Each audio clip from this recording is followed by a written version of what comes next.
शादी के बाद वो ससुराल चली जाती है। पीछे रह जाती है भाभी रानी। सिद्धि के ससुराल जाते ही भाभी कहती है, अरे वाह जी वाह, सारे कपड़े मेरे। हाय रे पैंट, अरे वाह वाह, मजा आ जाएगा। अरे ये सिद्धि की अलमारी के सामने खड़े होकर क्या बड़बड़ा रही है? जा जाकर देख मेहमानों को विदाई की मिठाई मिली कि नहीं। अब हाँ माँ जी, क्यों नहीं, लेकिन पहले कपड़े तो बदल लूं। अब रानी आ जाती है सिद्धि के उन कपड़ों में जो वो ससुराल जाने से पहले घर छोड़ जाती है। अरे रानी, कुछ दिन रुक जाती। अरे ये तो सिद्धि बिटिया को मैंने ही दिया था, बड़ा ही फबता था उस पर, तुझ पर तो कुछ खास नहीं लग रहा। अब वो ना मेरे सारे कपड़े गीले थे तो सोचा पहन लूं। वैसे भी सिद्धि को कौन सा भी पुराने आउटडेटेड कपड़ों को पहनना है। वैसे भी ये सूट तो मैंने तभी पहना था, वैसे खास है भी नहीं ये।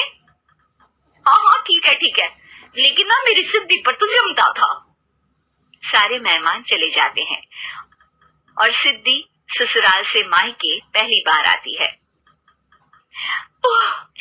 अपना घर, अपना कमरा, अपनी अलमारी। ये बोलकर जैसे ही सिद्धि अलमारी खोलती है तो सामने उसके कपड़ों की जगह कुछ और ही रखा होता है। माँ, ओ माँ, जरा कमरे में तो आना। सास और रानी वहां पहुंच जाते हैं। रानी ने पहनी होती है सिद्धि की जींस और टी शर्ट। अरे भाभी, ये क्या? ये तो मेरी बड़ी ही महंगी टी शर्ट है, इसे आपने घर में क्यों पहनी है? अरे बहुत मिलती है दीदी ये चौक की मार्केट में, 150 में। ओ भाभी प्लीज, ये एरोपोस्टल है, 2000 की एक टी शर्ट। ओहो, 2000 में तो दीदी 4 साड़ी आ जाए। अब क्या बोलूं? भाभी, ये मेरी अलमारी में छोटू के कपड़े, तो मेरे कपड़े कहाँ है?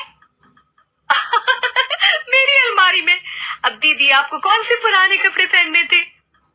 माना भाभी, लेकिन मैं जब घर आती तो यही सब पहनती ना। अरे तुम तो बड़ी कंजूस हो दीदी। खैर वक्त आता है जब सिद्धि ससुराल के लिए रवाना हो रही होती है। अरे रानी, अंदर से सिद्धि का गिफ्ट ले आ, लड़की पहली बार ससुराल से मायके आई है। रानी अंदर जाती है और एक सिंपल सी साड़ी लेकर बाहर आ जाती है। ये लीजिए माँ जी। सास बेटी को गिफ्ट देकर ससुराल भेजती है। अगले दिन रानी एक सुंदर सी साड़ी पहनकर सामने आती है।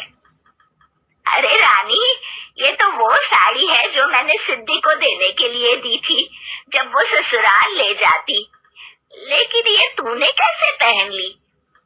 अरे माँ जी, ये साड़ी तो मुझे बहुत पहले से ही पसंद थी, लेकिन चिंता ना करिए, मैंने सिद्धि के लिए भी अच्छी सी साड़ी दी है। हाँ। तभी सिद्धि का फोन आता है। क्या माँ, कुछ अच्छा तो दिया होता ससुराल ले जाने के लिए। अरे पहले दिखा दिया होता।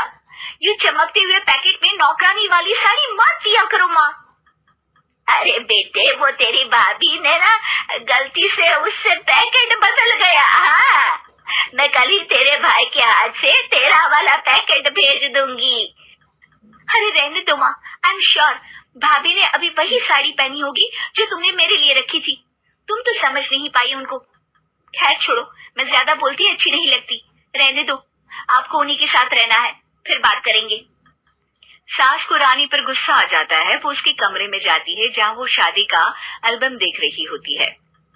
रानी, मार्केट जाकर एक ऐसी ही साड़ी लेकर आ, कल प्रतीक जाकर सिद्धि के घर दे आएगा। अरे क्यों माँ जी, कितनी साड़ी देनी है दीदी को, यहाँ कोई सेल लगी है क्या? अरे चुप कर, मेरे बेटी के हिस्से की साड़ी खुद पहन ली, अब ज्यादा ज्ञान बांट रही है। एक दिन सिद्धि का फोन आता है। माँ, मेरी सास ने आज सबको खाने पर बुलाया है। सारे लोग सिद्धि के ससुराल पहुँचते हैं। खाना खाकर वो लोग निकल रहे होते हैं कि सिद्धि की सास सभी को गिफ्ट देती है। अरे बहन जी, बेटी के घर का खाना खा लिया, यही बहुत है, जो आप ऊपर से गिफ्ट भी दे रही है। अरे बहन जी, आप भी कहाँ इन बातों पर विश्वास कर रही हैं। सास सभी को गिफ्ट देती है, लेकिन रानी को जो साड़ी देती है वो अजीब सी हरे रंग की लाल रंग के बड़ी छाप वाली होती है। अरे छी, ये कौन पहनेगा? सासू माँ को तो जरी वाली इतनी सुंदर और मेरे लिए ये नौकरानी वाली। अरे भाभी, दरअसल मैं जब भी घर आती थी आप वापसी में ऐसी ही साड़ी देती थी ना, तो माँ ने सोचा कि आपको आपकी पसंद की ही साड़ी क्यों ना दी जाए। बेचारी रानी, बोलती भी तो क्या। सिद्धि और सास रानी का चेहरा देखकर हंसने लगती है, तो रानी समझ जाती है कि अपने ही बिछाए जाल में वो फंस चुकी है।